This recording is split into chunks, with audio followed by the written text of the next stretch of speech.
Hello student, good morning. आज मैं आपको पढ़ाने जा रहा हूँ अब्डोमिनल पैरासिम्पेटिस। ठीक है, अब्डोमिनल पैरासिम्पेटिस। ठीक है, ये हमारे जीए सिस्टम का लास्ट टॉपिक है। आज ये कंप्लीट हो जाएगा, कल हम नया सिस्टम लेंगे। ठीक है, आज अब्डोमिनल पैरासिम्पेटिस। अब्डोमिनल पैरासिम्पेटिस क्या होता है? अब्डोमिनल पैरासिम्पेटिस एक प्रोसीजर होता है। ठीक है, देखो अब्डोमिनल किससे रिलेटेड है? Related to abdominal cavity।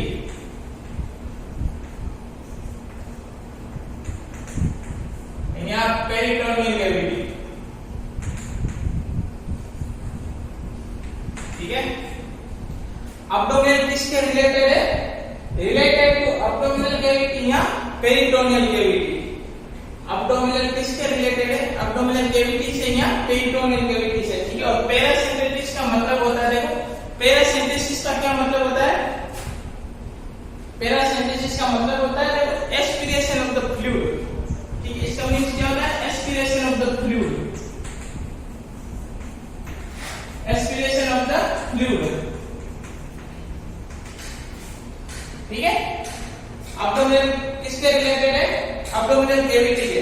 और पैरासिम्पेटिस किसके रिलेटेड है? Aspiration of fluid. इसका मींस होता है कि अब्डोमिनल कैविटी या पेरिटोनियल कैविटी के अंदर जो फ्लूइड एक्यूमुलेट हो जाता है या इकट्ठा हो जाता है, फ्लूइड एक्यूमुलेट हो जाता है या इकट्ठा हो जाता है, ठीक है, उसको एस्पिरेट करने के, उसको रिमूव करने के लिए जो प्रोसीजर काम में लेते हैं उसका नाम क्या है? अब्डोमिनल पैरासिम्पेटिस। ठीक है, अब्डोमिनल पैरासिम्पेटिस। ठीक है, पेरिटोनियल कैविटी के अंदर फ्लूइड एक्यूमुलेशन होने पर फ्लूइड को रिमूव करने के लिए जो प्रोसीजर हम काम में लेते हैं उसको क्या कहते हैं? अब्डोमिनल पैरासिम्पेटिस। ठीक है, इसकी डेफिनेशन देखो, needle introduce in peritoneal cavity for remove peritoneal fluid. ठीक है, एक नीडल यूज लेंगे। ठीक है, एक नीडल यूज लेंगे। ठीक है, वो अब्डोमिनल कैविटी के अंदर इंट्रोड्यूस करेंगे। ठीक है, अब्डोमिनल कैविटी के अंदर इंट्रोड्यूस करके मतलब अब्डोमिनल कैविटी के अंदर डाल के और उस फ्लूइड को रिमूव करना, तो क्या कहलाता है? अब्डोमिनल पैरासिम्पेटिस। ठीक है, ये हमारा हो गया डेफिनेशन हो गई। ठीक है, ये डेफिनेशन हो गई। अब्डोमिनल मतलब रिलेटेड टू अब्डोमिनल कैविटी, पैरासिम्पेटिस मतलब एस्पिरेशन ऑफ द फ्लूइड। जो अब्डोमिनल कैविटी के अंदर फ्लूइड इकट्ठा हो रहा है उसको रिमूव करने के लिए जो टेक्निक या जो प्रोसीजर हम काम में लेते हैं उसको क्या कहते हैं? अब्डोमिनल पैरासिम्पेटिस। ठीक है, ये हमारी डेफिनेशन होगी। अब इसके देखते हैं पर्पज।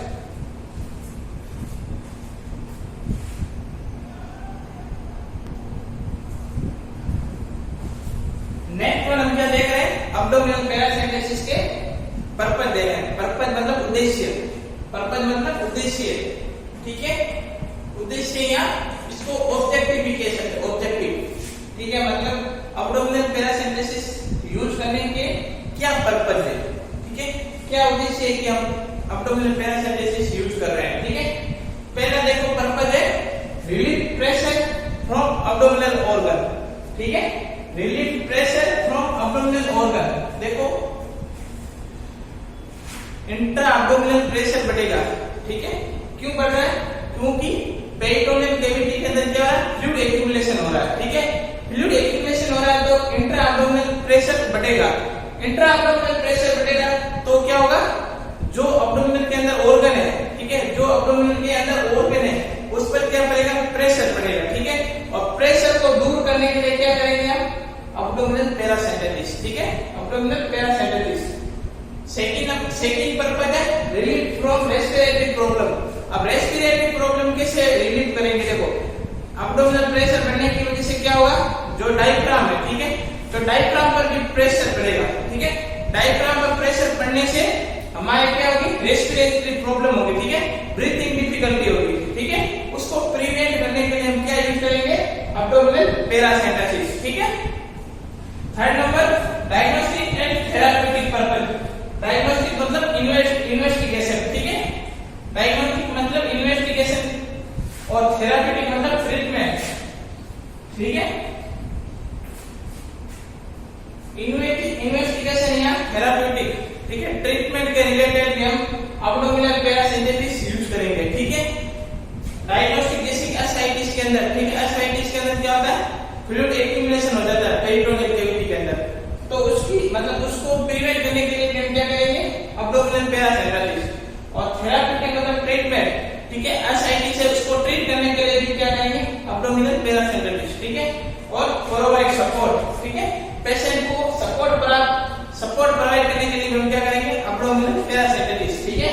ये हमारे क्या होंगे, पर्पज हो गए, relief pressure from abdominal organ, relief from respiratory problem या डायग्नोसिस या थेरेप्यूटिक पर्पज के लिए और सपोर्ट के लिए, ठीक है। ये हमारे हो गए अब्डोमिनल पैरासेंटेसिस के पर्पज हो गए, ठीक है। अब नेक्स्ट हम देखते हैं इंडिकेशन।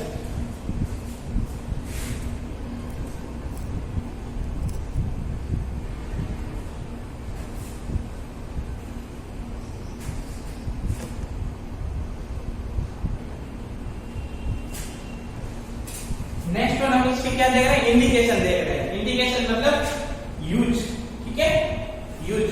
इंडिकेशन मतलब अब्डोमिनल पैरासेंटेसिस किस किस में काम आती है, ठीक है, अब्डोमिनल पैरासेंटेसिस, ठीक है। इंडिकेशन सबसे पहले एसाइटिस को ट्रीट करने के लिए। एसाइटिस क्या होता है, accumulation of the fluid in the peritoneal cavity, ठीक है। जो एसाइटिस देखो, एसाइटिस और लीवर डिजीज के अंदर अब्डोमिनल पैरासेंटेसिस करने के लिए मतलब एसाइटिस का पता लगाने के लिए अब्डोमिनल पैरासेंटेसिस करते हैं, ठीक है। तो एसाइटिस लीवर डिजीज, कोई भी लीवर डिजीज होने की वजह से क्या होगा, एसाइटिस होगा। क्यों, देखो लीवर डिजीज, लीवर अगर काम नहीं करेगा तो हमारे अंदर जो प्लाज्मा प्रोटीन होती है, ठीक है, बॉडी के अंदर एल्बुमिन, ग्लोबुलिन और फाइब्रिनोजन, तो क्या होगा, उनका लेवल क्या होगा, डिक्रीज हो जाएगा, उनका लेवल डिक्रीज हो जाएगा, ठीक है। अब एल्बुमिन होता है, वो क्या काम आता है, ऑन्कोटिक प्रेशर के लिए, ठीक है। अगर एल्बुमिन का लेवल अगर बढ़ रहा है बॉडी के अंदर, ठीक है, तो ठीक है, ऑन्कोटिक प्रेशर वो क्या होगा, बंद हो जाएगा, तो हाइड्रोस्टेटिक प्रेशर बढ़ जाएगा, ठीक है। हाइड्रोस्टेटिक मतलब फ्लूइड का एक्यूमुलेशन होने लग जाएगा, ठीक है। तो पेरिटोनियल कैविटी के अंदर फ्लूइड का एक्यूमुलेशन होने को क्या कहेंगे, एसाइटिस कहेंगे, ठीक है। ये हमारे क्या होगा, इंडिकेशन हो गए। उसके बाद ऐसा क्या देखते हैं, प्रोसीजर देखते हैं। प्रोसीजर मतलब अब्डोमिनल पैरासेंटेसिस करने की प्रक्रिया, ठीक है, प्रोसीजर, ठीक है, कि अब्डोमिनल पैरासेंटेसिस करते समय क्या क्या काम में लेते हैं, कौन सी पोजीशन देते हैं, कितने बोझ की नीडल यूज करते हैं, ये सब हम प्रोसीजर के अंदर देखेंगे, ठीक है। सबसे पहले क्या करेंगे, पेशेंट को पोजीशन देंगे, कौन सी देंगे, सेमी फाउलर पोजीशन देंगे, कौन सी देंगे, फाउलर पोजीशन या सेमी फाउलर, ठीक है। फाउलर पोजीशन देंगे, कौन सी देंगे, फाउलर पोजीशन, फाउलर या सेमी फाउलर, ठीक है।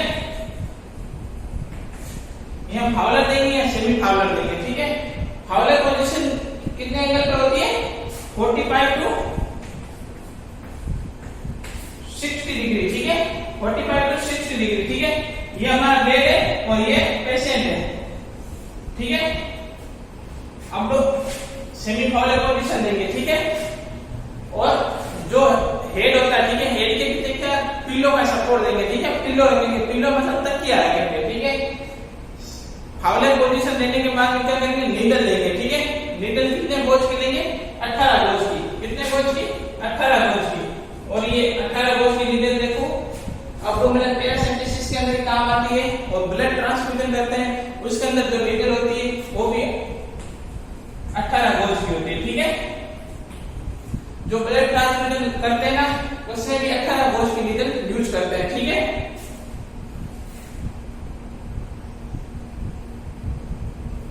ठीक है, अब्डोमिनल पैरासेंटेसिस के अंदर ही 18 बोझ की नीडल यूज करेंगे, ब्लड ट्रांसफ्यूजन में 18 बोझ की नीडल यूज करेंगे, और थोरासेंटेसिस में के अंदर भी 18 बोझ की नीडल यूज करेंगे, ठीक है। उसके बाद में क्या करेंगे, जिस साइड पे मतलब जिस साइड पे अब्डोमिनल पैरासेंटेसिस करना है, ठीक है, जिस साइड पे नीडल इंट्रोड्यूस करनी है, उस साइड को क्या करेंगे, क्लीन करेंगे। किससे करेंगे, एंटीसेप्टिक सॉल्यूशन से क्लीन करेंगे। एंटीसेप्टिक सॉल्यूशन कौन सा होता है, बीटाडीन। बीटाडीन स्क्रब होता है, ठीक है। उससे क्या होगा, जिस साइड से हम अब्डोमिनल पैरासेंटेसिस करेंगे उस साइड को क्या करेंगे, क्लीन करेंगे, ठीक है। 30 मिनट बिफोर, ठीक है, प्रोसीजर करने से 30 मिनट पहले हम क्या करेंगे, बीटाडीन स्क्रब का यूज करेंगे, ठीक है। जो साइड हमने प्रिपेयर की है, ठीक है, उसको क्लीन करने के लिए बीटाडीन स्क्रब काम में लेंगे। साइड कौन सी होगी, midline between umbilicus and symphysis pubis, ठीक है। ये देखो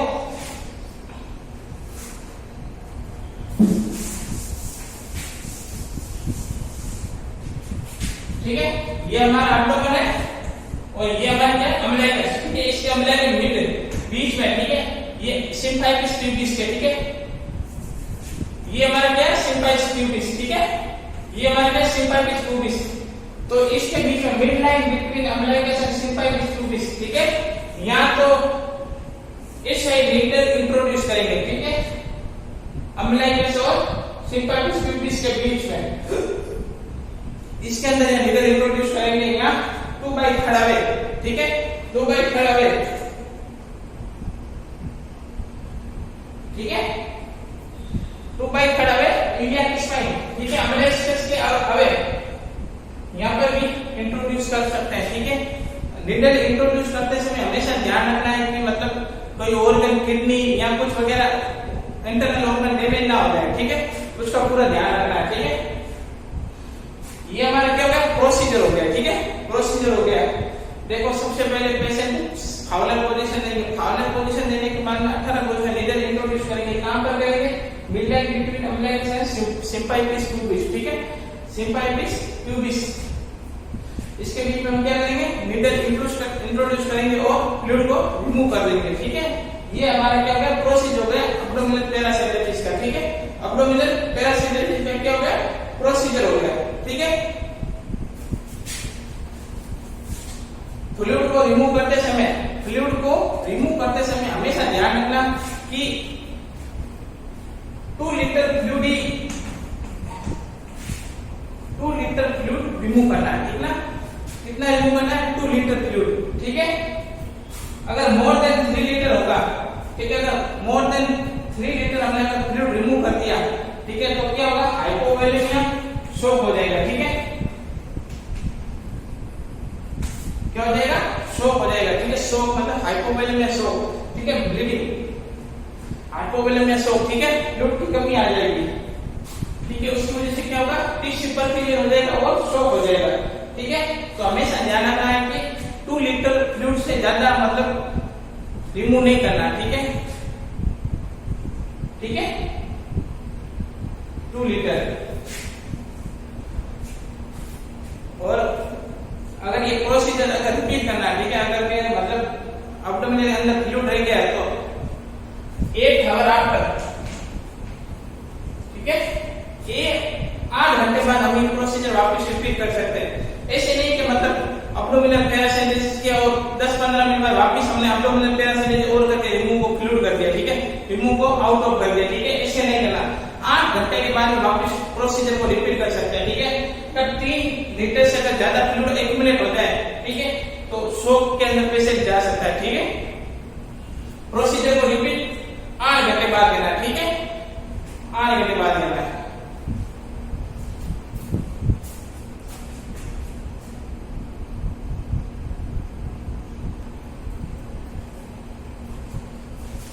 इसके बाद हम क्या देख रहे हैं एब्डोमिनल पैरासिम्पैथेटिस प्रिकॉशन देख रहे हैं, ठीक है, एब्डोमिनल पैरासिम्पैथेटिस करते समय में क्या क्या सावधानी रखनी है, ठीक है, एक ही सावधानी रखनी है, देखो empty the bladder before procedure to prevent no bladder injury, ठीक है, देखो प्रोसीजर एब्डोमिनल पैरासिम्पैथेटिस करने से पहले क्या करना पड़ता है, जो ब्लैडर होता है, ठीक है, उसको क्या करना एम्प्टी मतलब खाली ब्लैडर, ठीक है, जो यूरिनरी ब्लैडर होता है उसको क्या करना पड़ता है खाली, ठीक है, क्योंकि प्रोसीजर करने से पहले अब यूरिनरी ब्लैडर को एम्प्टी करना है, क्योंकि अगर नहीं करेंगे तो क्या होगा ब्लैडर इंजरी हो सकती है, ठीक है, ब्लैडर इंजरी को प्रिवेंट करने के लिए क्या करेंगे before the procedure urinary bladder empty, ठीक है, एम्प्टी द यूरिनरी ब्लैडर को क्या करेंगे खाली करेंगे, ठीक है, बिफोर द प्रोसीजर, क्यों करेंगे जो ब्लैडर इंजरी है उसको प्रिवेंट करने के लिए, ब्लैडर इंजरी कैसे हो सकती है, जब एब्डोमिनल पैरासिम्पैथेटिस करेंगे तो क्या करेंगे, तो जो नीडल इंट्रोड्यूस करेंगे वो क्या करेंगे अम्लाइकस और सिम्फाइसिस प्यूबिस के बीच में, ठीक है, और सिम्फाइसिस प्यूबिस के जस्ट वहां पर क्या होता है यूरिनरी ब्लैडर होता है, ठीक है, क्या होता है यूरिनरी ब्लैडर होता है, तो यूरिनरी ब्लैडर इंजरी कॉज कर सकता है, ठीक है, अगर एम्प्टी ब्लैडर को एम्प्टी नहीं करेंगे, ठीक है, ब्लैडर इंजरी को प्रिवेंट करने के लिए क्या करेंगे before the procedure empty the bladder, ठीक है, ये हमारे क्या होगा इंडिकेशन हो गए।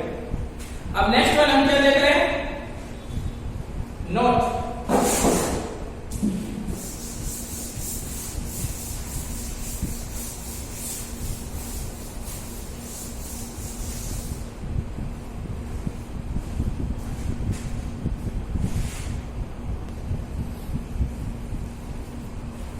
एक नोट लिखते हैं, ठीक है, NOT नोट। नोट में क्या ध्यान रखना, देखो rapid removal of the fluid from abdominal cavity during parasympathetic lead to decrease abdominal pressure which can cause vasodilation and shock, ठीक है। देखो फ्लूइड है ना, abdominal parasympathetic से अंदर क्या कर रहे हैं हम, abdominal cavity से क्या कर रहे हैं, फ्लूइड को रिमूव कर रहे हैं, ठीक है। तो फ्लूइड को रैपिडली रिमूव नहीं करना, ऐसे नहीं कि एक बार हमने रिमूव कर दिया उसके जस्ट 5 मिनट बाद और वापस हमने उस फ्लूइड को वापस abdominal parasympathetic से और फिर रिमूव कर रहे हैं, ठीक है। उसको रैपिडली रिमूव नहीं करना, ठीक है। क्या करना है, फ्लूइड को रैपिडली रिमूव नहीं करना है। अगर रैपिडली रिमूव करेंगे तो क्या होगा, रैपिडली डिक्रीज प्रेशर होगा, abdominal प्रेशर डिक्रीज होगा, तो उसकी वजह से क्या करेगा, जो डिक्रीज abdominal प्रेशर रैपिडली अगर डिक्रीज होगा, ठीक है, तो वो क्या कॉज करेगा, वेसोडाइलेशन और शॉक। वेसोडाइलेशन और शॉक करेगा, क्योंकि देखो वेसोडाइलेशन होगा तो क्या होगा, ब्लीडिंग होगी, ठीक है। और ब्लीडिंग होगी तो क्या पेशेंट शॉक के अंदर जा सकता है, ठीक है।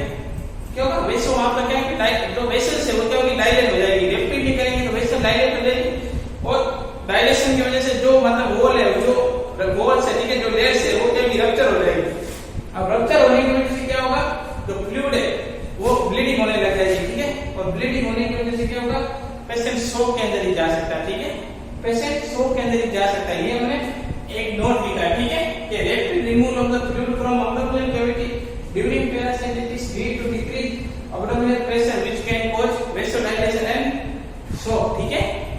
अगर फ्लूइड को रैपिडली हम रिमूव करेंगे, ठीक है, नॉर्मली हमने 2 लीटर फ्लूइड रिमूव किया, ठीक है। अगर 3 लीटर कर दिया, ठीक है, 2 लीटर से ज्यादा कर दिया, 3 लीटर कर दिया, ठीक है, तो क्या होगा, हाइपोवोलेमिया जो शॉक होगा ना, वो कैसा होगा, हाइपोवोलेमिया शॉक हो जाएगा, ठीक है। बॉडी के अंदर फ्लूइड की कमी आ जाएगी, ठीक है। फ्लूइड की कमी आने की वजह से क्या होगा, पेशेंट शॉक के अंदर जा सकता है, हाइपोवोलेमिक शॉक के अंदर जा सकता है, ठीक है। तो फ्लूइड को रैपिडली रिमूव नहीं करना, ठीक है। अब नेक्स्ट वन हम देख रहे हैं पोस्ट ऑपरेटिव केयर।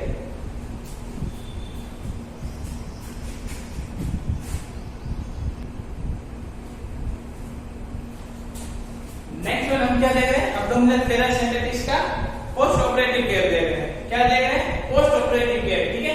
कि ऑपरेशन के बाद हमें क्या क्या केयर करनी चाहिए, ठीक है।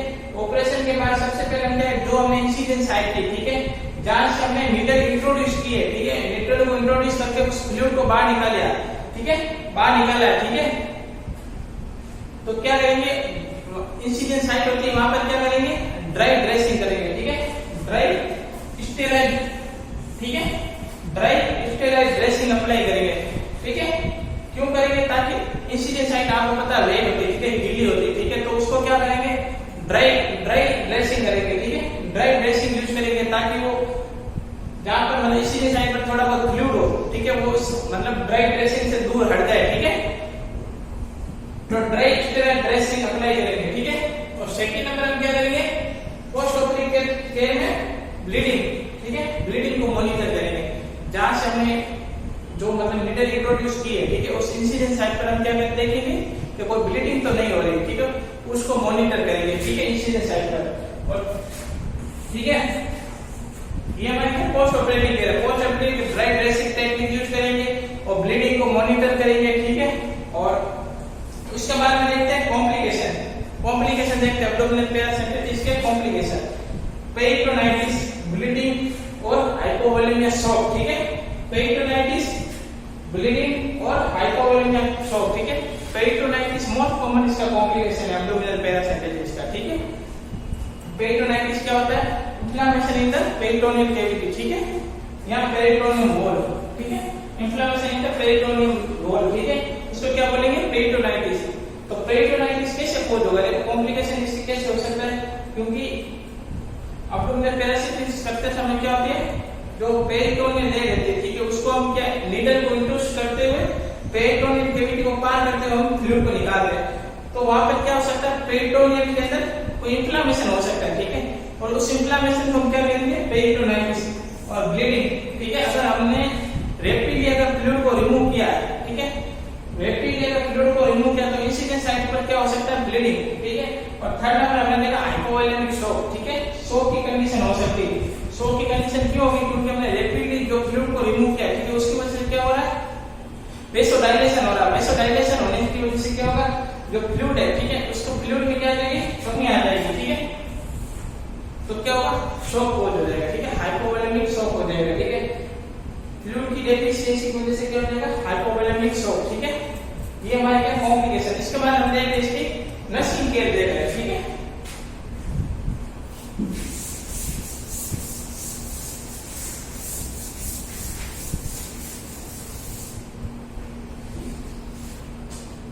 ठीक है, ये हम क्या देखेंगे, नर्सिंग मैनेजमेंट या नर्सिंग केयर,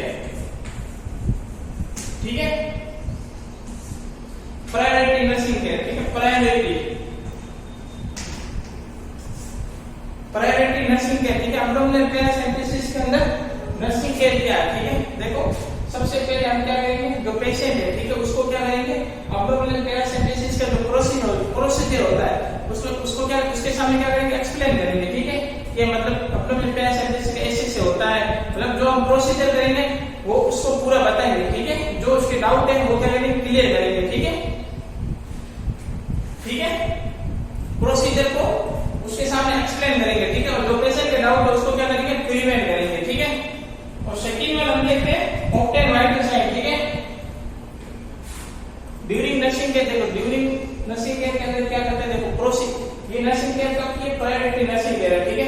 ड्यूरिंग एब्डोमिनल पैरासिम्पथेसिस, ठीक है, प्रोसीजर मतलब एब्डोमिनल पैरासिम्पथेसिस से पहले, ठीक है, प्रोसीजर से पहले जो हम कहेंगे ना, जिस पेशेंट को मतलब उस प्रोसीजर के बारे में बताएंगे, ठीक है, उसका डाउट जो है क्लियर करेंगे। उसके बाद हम क्या देखेंगे, उसके वाइटल साइन देखेंगे। वाइटल साइन मोस्ट कॉमन हम क्या कहते हैं, वेट, ठीक है, क्या कहते हैं, वेट, क्या कहते हैं, वेट। वेट को बिफोर प्रोसीजर और आफ्टर प्रोसीजर, ठीक है, वेट को असेस करेंगे, ठीक है, क्या करेंगे, चेक करेंगे। ये हमारे क्या नर्सिंग प्रायोरिटी केयर है, ठीक है। उसके बाद में क्या करेंगे, तो ब्लैडर एम्प्टी है नहीं वो देखेंगे, ठीक है। तो नहीं है तो हम क्या करेंगे, एम्प्टी द ब्लैडर, ठीक है। बिफोर द प्रोसीजर आधा घंटे पहले हम क्या करेंगे, एम्प्टी करेंगे ब्लैडर को, ठीक है। ब्लैडर को क्या करेंगे, एम्प्टी करेंगे। उसके बाद में क्या करेंगे, पेशेंट को क्या देंगे, पोजीशन देंगे। कौन सी देंगे, मैंने आपको बताया फाउलर या सेमी फाउलर पोजीशन दे सकते हैं, ठीक है, पोजीशन देंगे। उसके बाद में क्या करेंगे, हम अपना हेल्थ केयर प्रोवाइडर है, ठीक है, हेल्थ केयर प्रोवाइडर को बताएंगे, ठीक है, ठीक है। जिस साइड पर हमने पंचर किया, ठीक है, जिस साइड पर पंचर किया उस पर क्या करेंगे, ड्राई स्टेराइल टेक्निक यूज करेंगे। कौन सी टेक्निक यूज करेंगे, ड्राई स्टेराइल टेक्निक। ये हमारी क्या है, प्रायोरिटी नर्सिंग है, ठीक है। अब देखते हैं आफ्टर नर्सिंग है, ठीक है, कौन से देखेंगे, प्रोसीजर के बाद में हम जो नर्सिंग केयर दे रहे हैं, ठीक है, वो देखेंगे, ठीक है। देखो नर्सिंग, अब जब priority nursing care after procedure, ठीक है, क्या देखेंगे, आफ्टर प्रोसीजर, ठीक है। आफ्टर प्रोसीजर हम क्या करेंगे, उसकी वाइटल साइन वगैरह वो क्या करेंगे, चेक करेंगे, ठीक है। अगर कॉम्प्लिकेशन हो रहा है उस कॉम्प्लिकेशन को हम क्या करेंगे, असेस करेंगे, ठीक है। कॉम्प्लिकेशन को असेस करेंगे और जो अमाउंट, ठीक है, जो फ्लूइड हमने विड्रॉल किया, ठीक है, जो फ्लूइड हमने निकाला, ठीक है, जो फ्लूइड हमने रिमूव किया, ठीक है, उसको चेक करेंगे, ठीक है, वो कितने लीटर है, ठीक है, उसको चेक करेंगे। उसके बाद में क्या करेंगे, जो उसकी एब्डोमिनल गर्थ होती है, ठीक है, एब्डोमिनल गर्थ में आपको पता है कहां से चेक करते हैं, abdominal girth at the girth, ये हमारा क्या एब्डोमेन है, ठीक है। यहां से क्या करेंगे, एब्डोमिनल गर्थ को चेक करेंगे। नॉर्मल एब्डोमिनल गर्थ कितनी होती है, 95 to 100 सेंटीमीटर होती है, ठीक है। एट द लेवल ऑफ अम्लाइकस पर हम क्या करेंगे, एब्डोमिनल गर्थ को चेक करेंगे, ठीक है। एब्डोमिनल असाइटिस के अंदर क्या होती है, एब्डोमिनल गर्थ बढ़ जाती है, ठीक है, तो उसको क्या करेंगे, असिस्ट करेंगे। ये हमारा क्या होगा, एब्डोमिनल पैरासिम्पैथिस, क्या हो गया, एब्डोमिनल पैरासिम्पैथिस। ये हमारा प्रोसीजर कंप्लीट हो गया। आज हमने जीए सिस्टम कंप्लीट कर दिया, ठीक है। नेक्स्ट वन हम कल देखेंगे new system. Okay, thank you.